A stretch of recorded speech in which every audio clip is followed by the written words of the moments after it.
I've been in iconic gear in the industry.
All right, so we're back in it today with Paintball Fit on the left and Greenville Growl on the right. Hometown team. It is.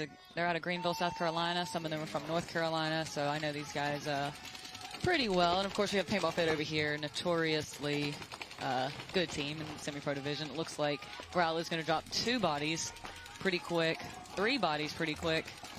They only have the home and the 3-1. Meanwhile, Pbfit is pushing into the snake, as well as they have the snake side can kind of starting to apply pressure as well. Another body coming off and a minor for Growl. So not a great start there for Growl. Very good start for Fit. Let's Looks see like Chavez Fitz is.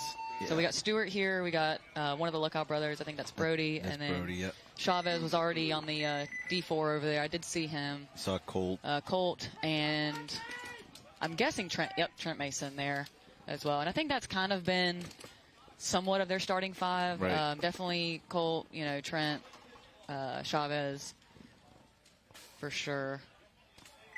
All right, so we got Padres on the right and Killers on the left. Both of these teams definitely have plenty of experience in the semi-pro division. A lot of Padres guys coming from the Wolfpack camp as well, out of Battle Creek. And then you've got Killers here on the left out of CSP. Well, Legacy Sports now out in Lakeland. So we got some head-to-heads that this last point here. Okay. So Pbfit winning 80% of their games or their points. Killers are winning 62%. So Padres 51%. That's pretty good as well. This should be a really good match, I think. It looks like Padres are going to go aggressive and go snake right off the break. Meanwhile, Killers try to go to the snake corner and get shot. Snake, here we go. And a penalty major. on... Nope, minor. Penalty on the front snake for Padres. Oh, jeez. Who pulled out his 2. Meanwhile, Killers is being checked. And it looks like he also was shot. A little bit of chaos here to start this point out. Padres... I need that on my bingo card. Padres are up in the center. I think that's Paluski, I believe. And they still have the snake little brick here as well. Killers just filled out to the snake corner and is moving up the field here on the snake side, trying to do it without getting noticed. And it looks like we might have a little... Yep, here we go. That is Todd Skelton, you're right. So we got Skelton here. And it looks like they do trade out. And that was Fanthorpe, 21. Did I pronounce that one right? I'm trying my best. I think Lori has that one still. Okay. She's filling it out. Billy Saransky is Fanthorpe, I believe. Filling in for Todd Adamson, coaching the Killers. Yep. It looks like Paluski is still alive here in the center brick for Padres, and I believe Killers still have a Dorito corner. Yes, they do. They still have a Dorito corner. It might be a one-on-one. I'm not totally sure. There was a little bit of chaos there at the start of this point, and again, a little tough to see that D side for sure. So, yeah, we do have a one-on-one. Okay. So what did we say? Number 27 from the Padres, which is Kyle Paluski. Yep. And I'm not totally sure who is left there. I'll try to get a look on one of these other. He moved up into the Dorito. Yep, he did. It looks like Paluski did win that one. Okay, so that was Smitty for the Killers. Oh, there's another player. Okay, there was another Padres player on the Dorito side. Padres are going to win that first point. Yep, and that was actually Jake Seabaugh left over there on the Dorito side for Padres. So him and Paluski cleaned that one up. A little bit of a chaotic start, but didn't expect anything less. These two teams are seasoned and expected a good game here. So for Growl, it looks like we've got Zach Freese, Robbie Bendig, Lyle Wilkes, Ryan Callahan.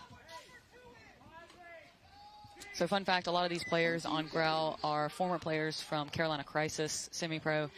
That team underwent a little bit of a revamp, and some of those players are now over here playing with Greenville Growl. Looks like Fit are spinning the same 5. No surprise there, as they probably should, given the performance of that last point. So let's see how Growl answers here. Looks like Ryan Callahan is going to go straight into the snake here and gets shot trying. So doubling the home for Pbfit definitely paid off there, I think. Yep, and Chavez is already up in the Dorito 4. Yep. And now Brody is up here in the snake 50. So they're exactly where they want to be. And Growl has the snake side can on the cross because of Chavez penetrating that, that far that quickly. It looks like Brody did just get another kill out of the home and is now making his way onto Greenville Growl's side of the field. Another body coming off for Growl off the Dorito side. So I believe it is just the can, and he is peeled off too. Pbfit looking very much in control of this match. I think, Greenville's going to have to kind of figure out how to adjust to account for that. The off the break shots were right on point there for Pbfit. Yep. And we got some sun coming out finally. Yeah. All right, the Killers should be on my side of the field at this point. Yeah, but it looks like I believe that they are spinning the same 5. We got Kutzler, Paluski, Seabaugh coming out for Padres. Skelton, I believe. Looks like we've got Smitty, Sebastian Lopez. Trying to think about Hosky for Killers. All right, so Killers go a little short. And the Padres try to take that snake side little break and get shot off the break again. So we definitely have some on point off the break shooting from all teams out here today in these matches here. Hosky fills out to the snake side corner for Killers. Meanwhile, Lopez here in the snake is making his way into the 50. I believe Padres does have a snake 1 on the inside here. And Padres did just identify that he is here. Okay, so Skeleton made his way out here to the wire. Hosky moving up behind Lopez here in the snake. Very good shot there by Lopez.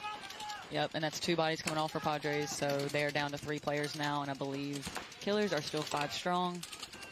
Lopez makes the inside route to the snake to come get the snake, and he does pay off. So Skeleton comes off, Lopez comes off, and then Steve for Padres tries to make the move and gets shot here. Good follow-up by Hoskinson. Hosky, yep. Oh, he does get eliminated, though. Wow. I wonder if that was a team kill? I got that on my bingo chart. Well, I see 1 Padre coming off. Maybe a second. I don't know if there's any, because I think they only had 3. Yeah, I think that was the last Padre that shot him and then got shot. So you just don't want me to win bingo. I see what's happening. We're not going to call that one a team kill? No, I'm kidding. That was a lot of speculation. That one is speculation. Okay, I'm trying, y'all. I'm trying. Hey, it wouldn't give me bingo. It would just give me a new one on my, I'm going to think, oh, I have lost tank cover too. Look at that. Yep. Pod dump. Need somebody to pod dump out here, like their Pat Kraft. Looking at mine as well. So it looks like Pbfit's spinning the same 5 from what I can tell so far. Growl going to go with Bendig, Eddie Dawes. Eddie Dawes coming over to Growl from the ML Kings, formerly of Chrysos, formerly of NRG Elite. Great fun attacker for them. Let's see what he can do over here. Fitz got Johnny out there now, so the 3rd Luckow is playing this point. I don't know if he's in for Brody. I think he's in for Trent. So we got to see Scott Stewart. There's Trent. Yeah, I think he's in for Brody. I think you're absolutely right. So it looks like they're going to double home again. Let's see if it pays off. All right, so Growl finally gets out 5 alive, it looks like. Not a super aggressive breakout, but definitely making some moves. Scott Stewart's coming up here in the snake side mini. Oh, he's going to skip that bunker and go straight into the snake 50. I don't know if Growl's picked it up, but they did just make the move to the center brick. But it does not look like they're aware that Scott is here in the 50 snake quite yet. 1 body did come off for Growl, so Fit, and Scott Stewart takes out the center brick there. So I believe it's a 5-on-3 at this point. That's 4 kills confirmed for Scott Stewart. I need double spots of that on my bingo chart. I think there's 1 body left alive. He might have just gotten bunkered out of the Dorito side. Yep, there was 1 body left for Growl on the Dorito side, but it looks like he did get taken out as well. I don't know. There's a small chance Scott got that last kill too, but 4 confirmed for him. Very good point. Yep, and I think this is a scenario where you kind of go, for Growl, got to go back into the pits and figure out what's working, what's worth risking, because that's the thing about Fit is that they're shooting them off the break, but they're also being aggressive at the same time. So that's something that's very hard, I think, to try to figure out how to counter in the proper way. Where you apply the pressure. Do you add more guns, back up the gut to try to pinch them out of the back center? Do you decide to take a more aggressive route, maybe on the opposite side of the field that you did before? I think this field has a ton of options, so I think it's just a matter of making sure that you somehow choose the right one in the moment and hoping that the other team makes a mistake. And Pbfit is not known to make super many mistakes. So. No. Have you had any success when teams are doubling the home, shooting right back up the gut? Yeah, I think so. I definitely think so. And as a front player on this field, I feel like it's super beneficial when you do find a way to shoot the home off the break because, like I said earlier, that's a little bit of a strong position to stop either side if you have the dominance. So getting them out of there is key. It looks like we've got Lopez back here in the 50 snake for Killers with 2 support players right behind him. Hosky fills into the snake behind him as well as they have these snakes side can. Padres have the Dorito 3. Okay. We got Lopez applying pressure to the can right here. I will say it is very hard. It's easy to get pinched out of that snake side can if you have pressure being applied from the Dorito side as well as the snake 50. Especially because the snake 50 player can stand like Sebastian is right now and kind of be pretty safe. Yeah. But Hosky did take the walk for Killers from the inside Snake 50 area. I believe that might have been the Dorito player for Padres who got him out of there. And Padres have moved to the Dorito 4 now. Okay. Then that definitely, yeah, I think that's, I'm almost positive that's who shot Hosky, but I'm not 100% sure. Take the baby Dorito as well over there. So they're trying to make some moves, the Padres, on the Dorito side of the field. Yeah, killing Hosky out of the Snake, I think, was huge for them in terms of being able to get back in control at this point, because the Snake side can player here for Padres, I believe that's Steve. Again, last name I'm not going to try to butcher. I think it's Watt. I'm not even going to try, guys. But he was in the can there, feeling a lot of pressure, and I think now they've been able to kind of pull it back and find a way to get back in control at this point. And while, as I say that, he makes a move up to the center can here, hoping to surprise Sebastian here in the 50 Snake, and we'll see if it pays off. Okay, Padres also have the Snake insert bunker as well. I did not know he was there. Steve makes the move to the 50 brick in the middle of the field, looking to catch somebody. Yep, nice move there by Lopez. Jumps over and sees that the center brick is hot now. And as soon as Steve noticed that, he went ahead and looked the other way, because he knew that as soon as Lopez found that out, that he was going to communicate that back. And I think he made the right move, kind of giving it up. And he is no longer there, so I think he pushed forward, and I'm not totally sure what happened after that. Killers are still in the 50 Snake, as well as the Snake side can. He hasn't walked off. Okay, then he must have. Oh, is he back in there? He's back in there now. Okay. I'm not sure exactly what's going on up there with Steve, but he's trying to wheel and deal out of that 50 brick there. All right, Chris Kutzler makes a move to the wire here, and hoping to catch Sebastian here in a second. We'll see if that pays off. Not a bad move there by Chris. Yep, and it did. And right as we say that, looks like Kutzler might have gotten shot coming over the top. I'm not totally sure who. But he did get Sebastian on the 50 Snake. So it looks like Straza coming over to the Snake side can for Padres. This has been an action-packed point. Really has. I believe that was Cody for Killers that just died out of the Snake corner. Padres have at least 3 alive. Yep. One up the center. They're saying back right, so it must be the Dorito corner left. Yeah, I can see him. He's taking a. I think he's just eliminated. Yep. I feel like Killers kind of had the advantage there at the start, so it was a good, good point from Padres to kind of stay composed, especially in that Snake can when he was getting pinched, to take the time to communicate and make the right move at the right time. I think on this field and on a lot of aggressive fields, you kind of get in this scenario where you feel like you have to engage in order to kind of protect, and a lot of times it's like it pays off to just stay calm and composed and make sure that somebody picks up the zone enough for you to, live in those tight spaces. And no, I agree. In that the inside Snake player being eliminated, like you talked about earlier, was the key to that game. If they had let Hoskins stay alive there, they wouldn't have been able to push up the Doritos. Certainly wouldn't have been able to come up the center. Absolutely. Right, so we got Paintball Fit on the away side. Yeah, back in the Growl Fit game, and it looks like Growl is down 3-0 with 13 minutes on the clock. So these points have been super quick. We'll see how Growl decides to answer this, if if they're going to take a more aggressive approach or try to shoot one of the lookouts out of the back center. It looks like we do have Brody back in. Brody, Colt, Trent, Scott, and Chavez. 30 seconds.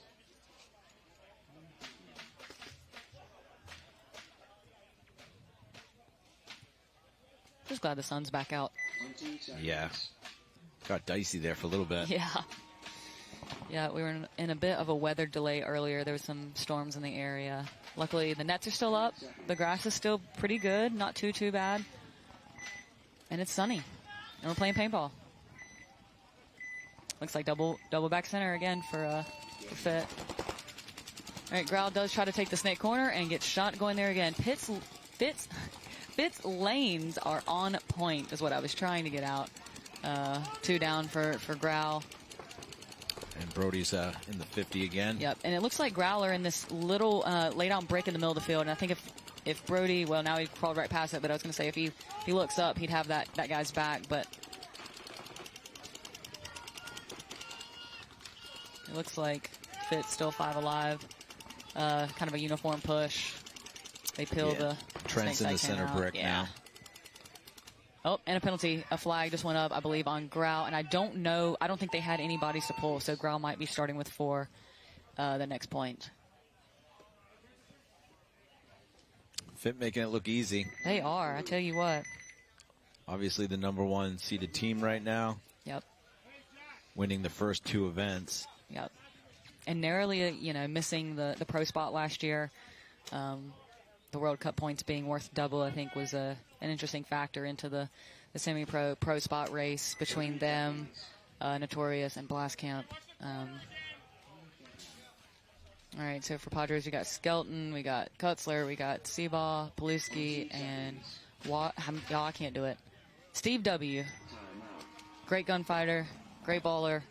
Can't pronounce your last name, but he's doing work up here for the Padres. We got Lopez, Hosky in again, I think.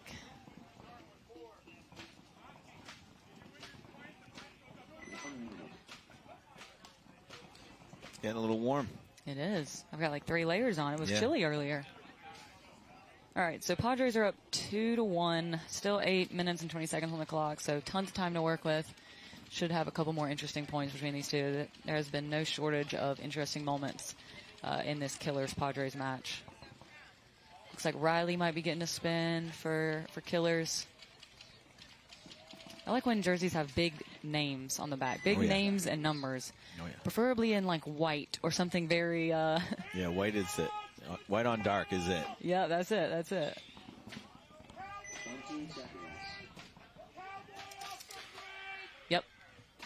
Yep. So we are coming up on the 10-second mark on this one. All right, let's see how the Killers come back. Losing that last point. Looks like double home for both teams. Trying to produce a kill. Both teams go short into the snake insert. Nobody wanting to risk the body out wide. I mean, the lanes have been on point out here. I don't blame them necessarily for taking that route. It does produce 2 heads-up gunfights, and as I say that, it looks like Steve is taking the walk for Padres out of the snake side can, as where it looks like Hosky is in that snake side can, kind of on the cross, looking for more of a Dorito push. Killers do push into the little baby Dorito. I think Lopez is looking to get out of that god and get into the snake. Yep. And it looks like Padres uses that lay down little brick in the middle to try to stop a Dorito push. So a little different approach, but all right, Kutzler makes a move into the snake from the snake insert for Padres. But the center player for Killers did notice, and he moved up into the center brick, hoping to catch him here by surprise.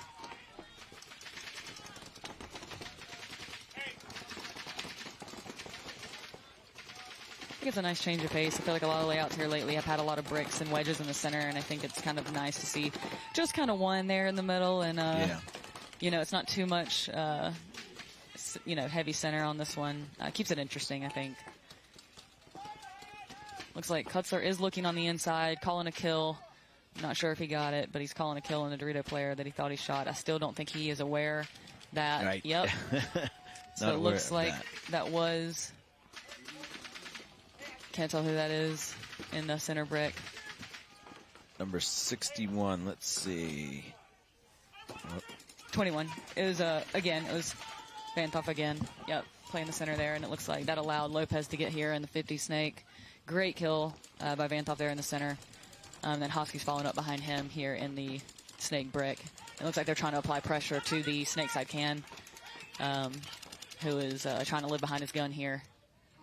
He's definitely got pressure coming from multiple places, and they finally clip him out of there. Yeah. That can is not somewhere that I want to be late game like that. No. That's a tough bunker to live in. Yep, that was a good kill right there. Seabass got him out of the, I guess we'd call it the 2. Yeah, but I think that huge kill coming from the center there, and the fact that Vanthoff was able to get into that center brick without anyone noticing, that's huge, because that bump up the middle like that, if you do it at the wrong time, someone is definitely going to notice, and obviously it gives away the element of surprise there, which is how he caught Kutzler on that bump from the inside snake over into the snake 50. Which is one of those things where, you could crawl it, and I don't know if, Vanthoff was pretty tall. I don't know if you'd see that if Kutzler had crawled, but a lot of times in a snake like this, you got to where you don't always need to crawl. So I understand. you know, why he made that bump, and just a great play there by Van Toff to stop that. Looks like Jacob Johnson is getting a point in. I'm hearing Okay. that he's semi-injured with a bad back, so it looks like he's getting 1 point in here. Yep. And I mean, there's 12 minutes on the clock. They're up 4-0. Why not, you know, try something here? We'll see what Growl comes out with. Again, not super aggressive from Growl. They do go to the snake insert, but they do send, Pbfit does send Brody. It looked like he went around the snake corner into the snake brick. We have Eddie Dawes crawling up here into the snake 2, I'll call it, for Growl, but they did lose somebody out of the back line.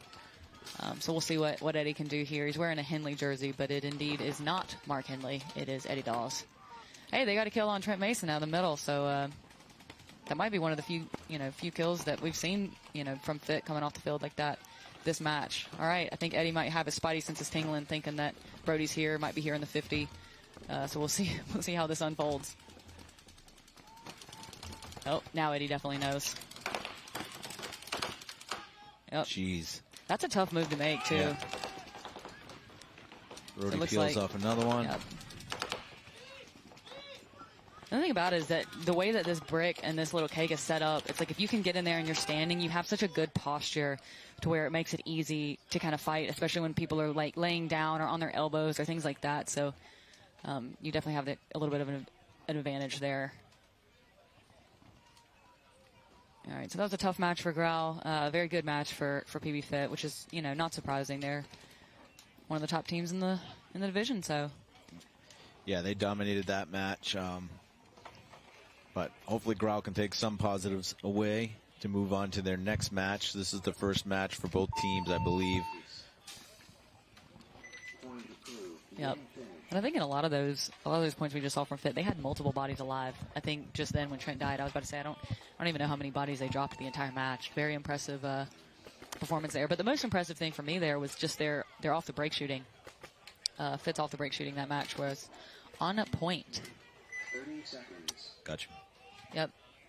On the other hand here, we've got a tied match, Padres and Killers, which is exactly kind of what I expected to see from these teams, is kind of that back and forth between them. So Padres are on the away side. Killers are on the home. Padres with the 76ers inspired Philadelphia jerseys. Killers in the black and gold. It looks like double home for Killers trying to produce a kill. Jumped early. Is that on our? Oof. We need that on our thing here. Sebastian back in the snake here, quick, going into the 50 snake. And notice he crawled that gap on that one just because I think that last point Van Thorpe had caught that guy doing that. So great move there by Sebastian to get the 50 snake. But it looks like Paluski is back in the center brick here for Padres, looking for Sebastian here in the 50 snake, trying to figure out exactly where he is. Padres player did get out of that snake side can and pushed into the snake insert. The snake can gets tight. Is that Hosky that just came up behind Seabass? Yeah, that's exactly right. Yep, looks like Hosky and the snake right behind Sebastian. I think Hosky realizes that Paluski's there in that center brick. Paluski's playing it very, very tight on the Dorito side, and as I say that, gets shot. Commentator curse on that one. But I think that's the power of that center brick, is getting in there by surprise and not letting people know that you're there. No, absolutely, you're right. Looks like Skelton is still in the D1 for Padres.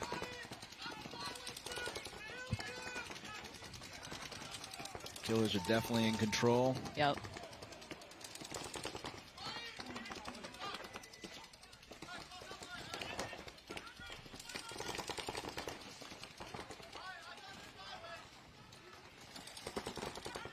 I think it's what, three Padres?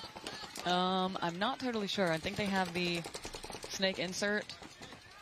So it's snake insert, snake can, and Dorito corner. Yeah, okay. Yeah. Actually, I don't think that they're in the can. I think that guy bumped, and I don't know if Killers are either shooting a bounce shot or they don't realize that snake can has left that bunker. Okay. Because I think Seabass is shooting at the snake can under the assumption that he's there.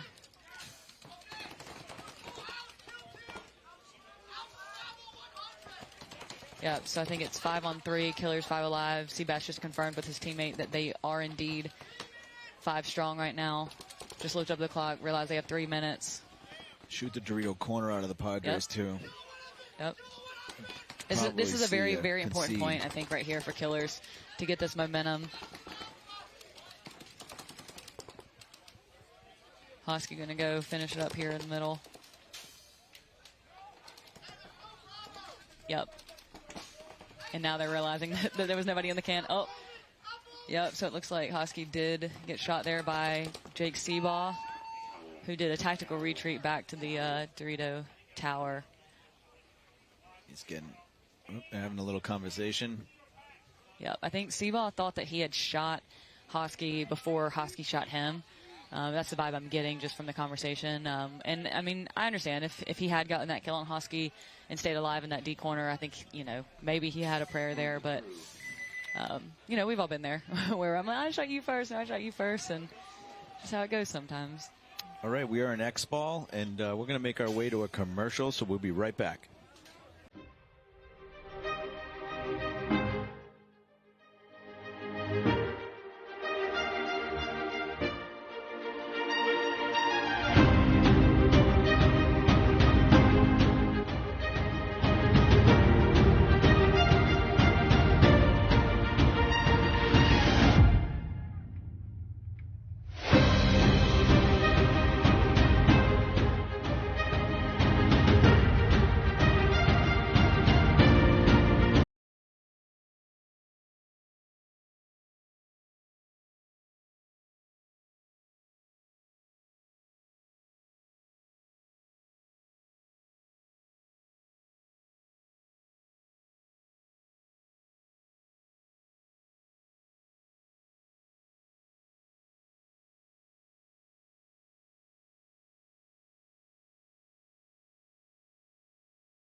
All right, so we're back here. Killers are up 3-2 on the Padres with about 3.5 minutes.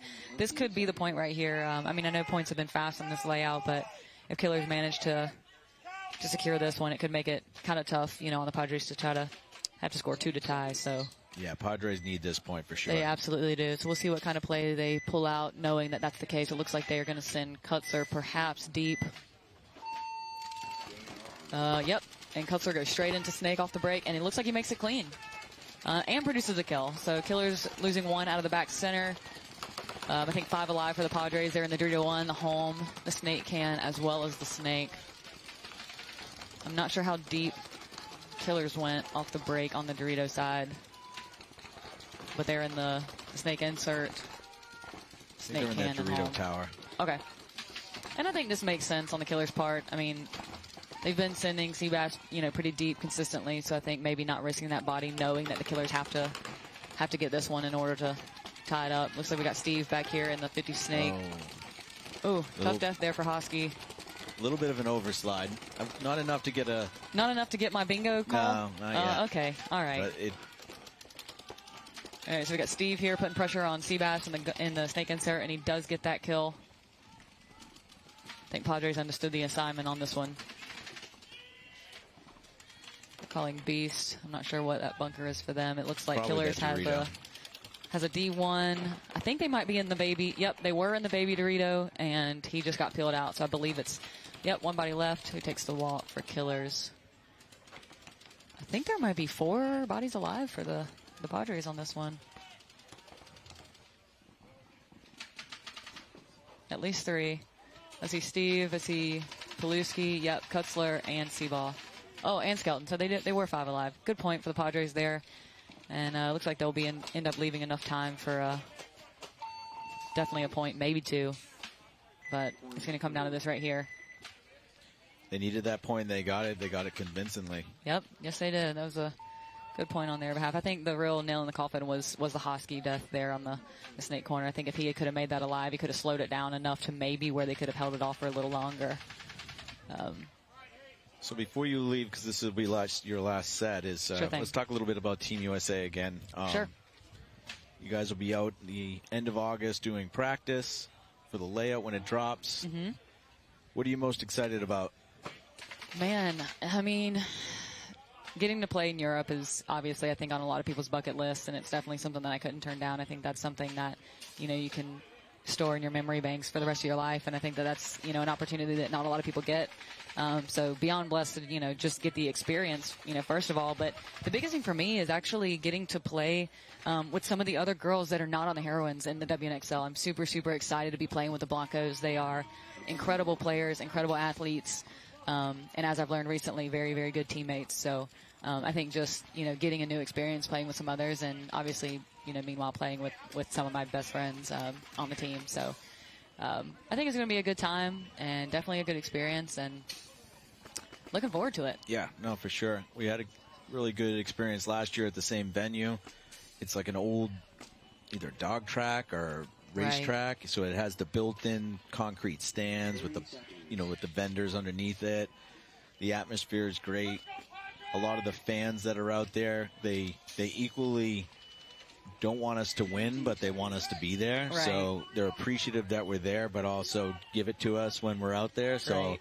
I kind of like the vibe. Yeah, and I think that's, we didn't have a women's team last year, and I think just coming out, strong this year and showing them that we haven't been here since 2019, but we're ready to come back. So, all right, so this might be the point right here. We've got 1 minute and 45 seconds on the clock. It looks like both teams decide to try to push. Seabass does get clipped on the Killers, but Kutzler does make it into Snake 1 for Padres, and that worked for them last point, so I can see why they decided to go that route again. Paluski was in the center break and makes a tactical retreat to the tower and then goes back into the Dorito side wedge. Interesting play there to have him go off the break and then backtrack. Kutzler has Steve behind him in the Snake corner, but Paluski did get shot and is very confused about where he got shot. It looks like he might have been pulled on something that he did not think was a hit. So that is one body down for the Padres. I believe it is now 4-on-4. He did get hit on that retreat. Gotcha. Okay. Kutzler Proven here in the Snake to try to figure out the next move, knowing that there's only 1 minute left on the clock now. Because this could be the make or break right here. When you have this advantage like this, or at least what appears to be an advantage, at least field positioning, it seems like you want to take advantage of that in terms of winning this point versus going to overtime and starting fresh. The last 2 points, Padres have definitely had control here on the Snake side. Let's see if they can wrap it up here. We got Kutzler in the center 50 Snake and Steve here on the wire. Killers did just make a move on the Dorito side. I can't see exactly where, but I did see them try to make a bump upfield. So got 20 seconds on the clock. Hosky here in the Snake brick trying to put a stop to this and gets clipped there by Steve down the wire. That could have been the coffin nail there for them if they can put it together. 10 seconds left to go. I don't know if the Padres are aware, but this is a moment where I think you try to make the run. Killer's doing a very good job holding that off. Yeah, I think that could have been the end of their match right there. And but I feel like Padres might have the momentum going into this overtime point, so we'll just see what happens. With the game plans on this next one.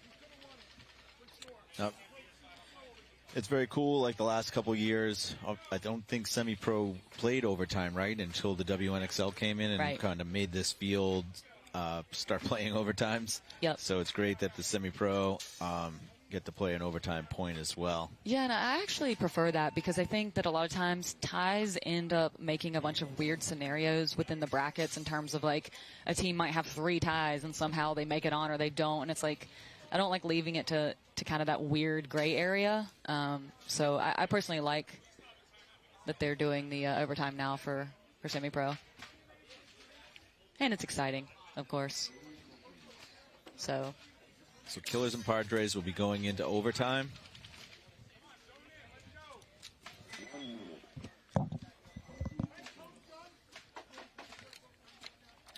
Nobody's won bingo yet. No. Check it out. We'd like to say thank you to our sponsors, too. So all these sponsors that you see up on our screen right now, these are the major sponsors of the NXL. They do a lot, obviously, to make sure these events happen. So support your sponsors. You'll see some sponsors coming up as well throughout the commercials for this webcast, some of which made this webcast possible. So whenever you can, support those that support you guys as players. And I think you might have gotten one here. So that last point, I think Steve Paluski for Padres went to the 50 brick off the break and then backtracked. So I'm gonna give you that one. So we'll just need you'll need a pod dump here at the end. Pat Kraft. I was about to say, can whoever wins this overtime point, if somebody will do a little pod dump for us, then Ant will win some paintball bingo here on the webcast. Looks like Killers are gonna go with definitely Hosky and Seabass. I can't see. Looks like Van Thorf. We got Skelton, Seabaugh, Steve for Padres, as well as Paluski and Cutler. Both of these teams seem to be running, a similar 5, maybe trading out 1 or 2. Which, I mean, I think there's validity to having a deep roster, but I think there's something about finding a connection between a tight 5 or 6 that, when it's working, it's working. And I think, you ride the wave until you can't. But with the cooler weather, you can turn points around. Yep. And they're on their, I guess 7th point here. Like I said earlier, that X Factor match was 8 to 4. So yeah. I think the most I've seen was Chicago 2021. Somebody played, I think it was 19 or 20 points. It was NRG and somebody else, but I was like, oh my gosh, 19 points. All right. You were in photography then, right? Yes, I did. That's the first event we met. Yes, sir, it was. All right, so it looks like Kutzler goes with his bread and butter that's been working for him the last couple points. He's going to go straight into Snake 2, look for some free kills on the cross, and it looks like something does work out because a death is coming off the D side from Killers. Two deaths coming off. Seabass here in the 50 Snake. Let's see if he can take advantage of it and catch Kutzler by surprise. Here we go. Moment of truth. Looks like Kutzler did get the drop on Seabass. Hosky trying to fill out and catch the wire here. I'll say Padres have definitely come into their own this last 3 points. It looked like it was kind of leaning a little more towards Killers there at the start, but they found the rhythm here these last 3 points, I think.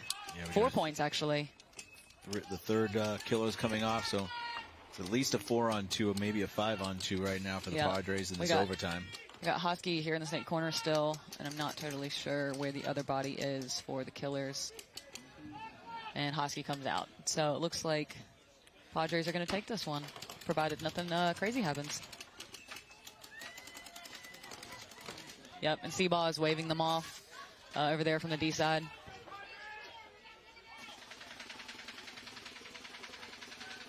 Yep, so they're going to sit here and wait, make sure that they're clean before they hit the buzzer.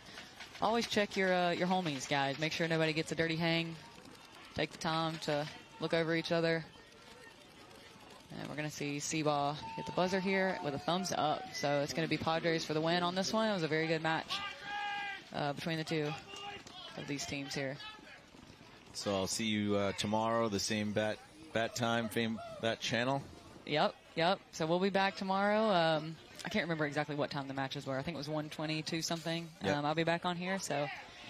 Well, thanks a lot for coming. Yeah. Yes, sir. Thanks for having me. Good luck tomorrow. Appreciate it. We're going to go over to a commercial, but we'll be back soon for the next match. So stay tuned.